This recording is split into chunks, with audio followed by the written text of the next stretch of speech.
under $1,500, you can start filmmaking with Sony. But with what camera and lens? Let's start today's The Gears.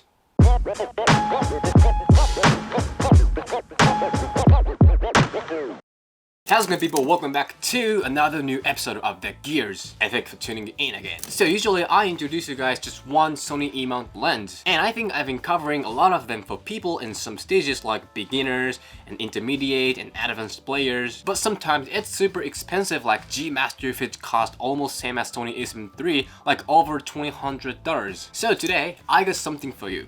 For people who want to start filmmaking with low budget, like under $1,500. So today, what I'm gonna talk about is Sony A6600 and Sony 50mm f1.8. With those gears, let's start filming.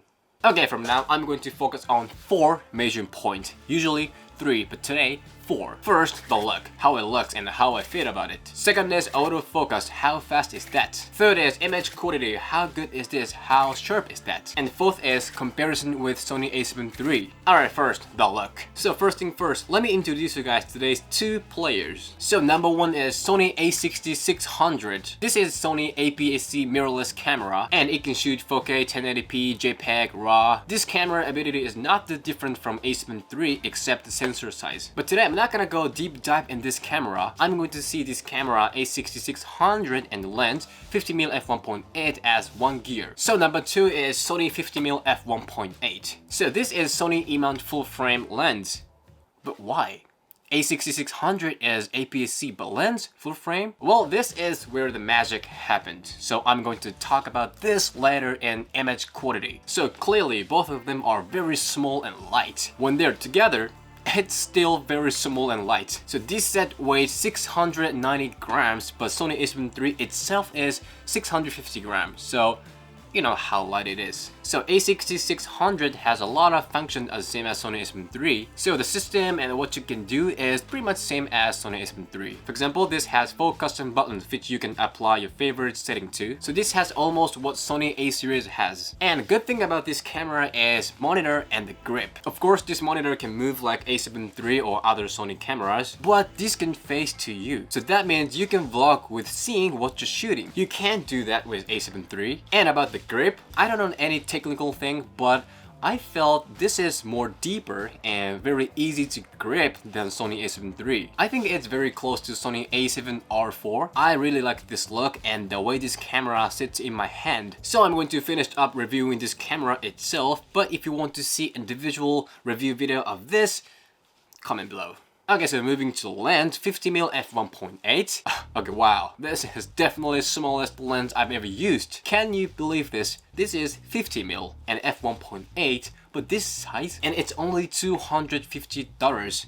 250. Something must be wrong about this lens. I know how you feel this way, but as I see this right now, can't find anything wrong. Of course, this doesn't look expensive or luxury, but there is no problem. Focus ring works well and the build quality is not that bad actually. But this lens doesn't have any control switches, but I think it's not a big deal. If you're not gonna do any serious works, just have some fun, this is more than enough. So let's combine them again. How does it look? Personally, I like it. I actually use this lens for shooting videos and photos outside when I was walking. That was pretty amazing. This didn't make me tired at all. I didn't feel that I actually had a camera in my hand. This is that light. So about the look, if you want to start filmmaking and photography as a hobby, this is pretty amazing gear. But next, why don't we go more serious about what about AF? What about image quality? Let's find out next. So next is autofocus. Well, this is a little bit difficult because both of them have responsibility for this AF ability. But as the set AF speed was 1.7 second average. So what do you think? Compared to other Sony and Sigma lenses, I think it's a little bit slower, but as $250 lens, I think it's doing alright. But when we were shooting the intro sequences, there were a lot of camera movements and this autofocus was too slow to catch up with them. So we had to do with manual focus. And also autofocus sound is problem. Can you hear this? Can you hear this buzzing sound? kind of noisy, huh? So I don't want this in no matter what it is, like vlogs or films. So I guess Sony A6600 has amazing autofocus ability, so I think this problem is lenses. But again, this is $250 lens, so I guess what Sony wants to say is, this is where you have to compromise. Well, I agree. So about autofocus, I think A6600 has amazing autofocus ability, but this lens, 50mm f1.8, it's like a 5 point out of 10. So as the set, autofocus was maybe 6.5 out of 10, something like that. Next. So next is image quality. Okay, so this is exactly where the mystery is revealed. So why full frame lens on APS-C? Because when you do that, focal length is gonna be like 1.5 or 1.6 times. So that means this time actual focal length is 50mm, but when you put that on APS-C, which is Sony A6600, the focal length is gonna be like 75 or 80-ish mil. So I wanted to make this set cinematic gears as much as possible, so I chose 50mm f1.8, actually 75 or 80mm f1.8. Okay, so the actual image is like this. Okay, look at this. The image is really deep, and this bokeh, wow, it's beautiful. This focal length 80mm makes the object stand out. This deep image with beautiful bokeh can be a very strong weapon for cinematic videos. So next, sharpness. So what do you think?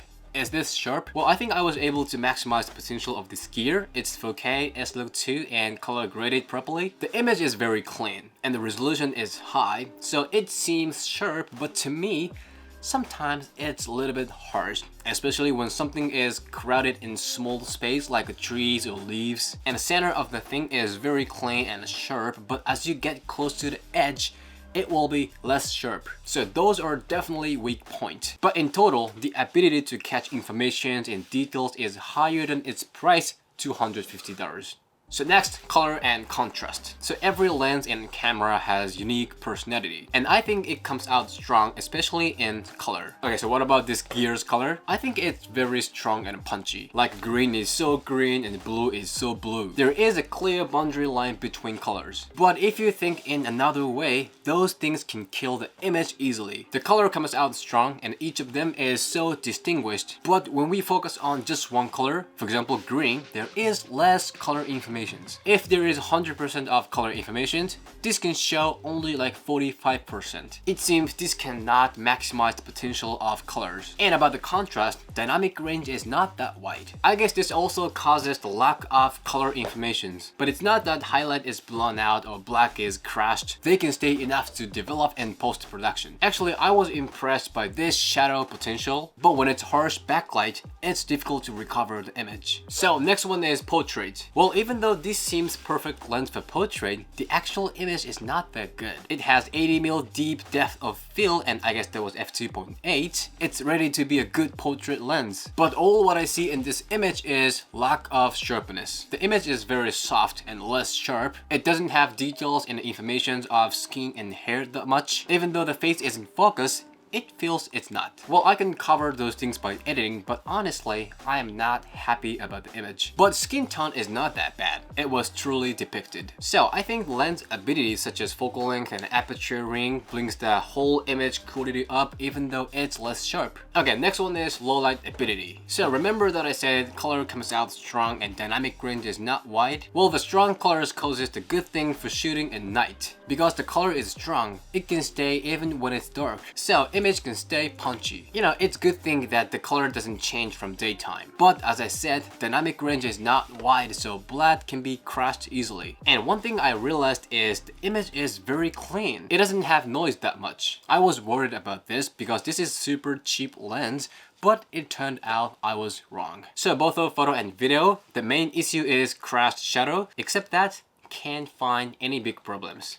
Okay, last one is comparison with Sony A7 III. So at this point, you got some ideas like what this gear is capable of. But there is one thing we want to know, which is how does it do compared to Sony A7 III when they both use same lens, which is this 50mm f1.8. Well, when we compare those two images, we can realize something at the first glance. We can see the A7 III image is more cleaner. In my opinion, the image taken by A7 III has more information. And there is big dynamic range difference between those two. In A7 III image, we can see more details in highlights and shadow, and its dynamic range is wider. A7 III image has more color information. The ability to catch color is better than A6600. All of this is because of sensor size. A7 III has bigger sensor, which is full frame, so it can catch way more information than APS-C, which is A6600. So it's not like a A6600 is doing as well as A7 III. There is clear difference between those two. So if you're thinking to purchase A6600 and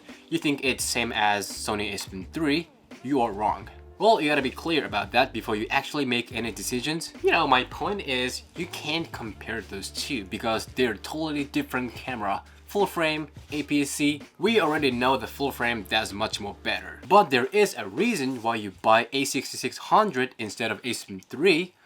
I'll tell you that in conclusion. Almost there. Okay, conclusion is considering all aspects of this gear, if you want to start filmmaking photography under $1,500, this set is the one. If you try to start with A7 III, you need around $2,000 at least, maybe more. The important thing in challenge is start today, not tomorrow, today. So if you're thinking like, okay, I can pay $1,500 right now, but not $2,000, and you going back and forth, I say you go with A6600 and start it as soon as possible. I shot a cinematic intro of this video by only A6600 and this 50mm f1.8. I am pretty happy about what I got. I hope you feel same way. If you do lighting and color grading properly, you can get amazing cinematic shots. So if you want to make videos no matter what it is, like vlogs or films, this gear can do way more better than you think. People always say the gear doesn't matter. Well, I kind of disagree. The gear does matter, but there is other things matter. How you shoot and how you color grade. Stay tuned. Okay, this is it. If you have any questions about this gear, don't hesitate to leave the comment below. And if you have any requests for next gears, also leave the comment below. So today's topic is pretty much it, and thank you for watching this video. If you like this gear, show me a thumb and hit the subscribe, and I'll see you in the next video. In the next video.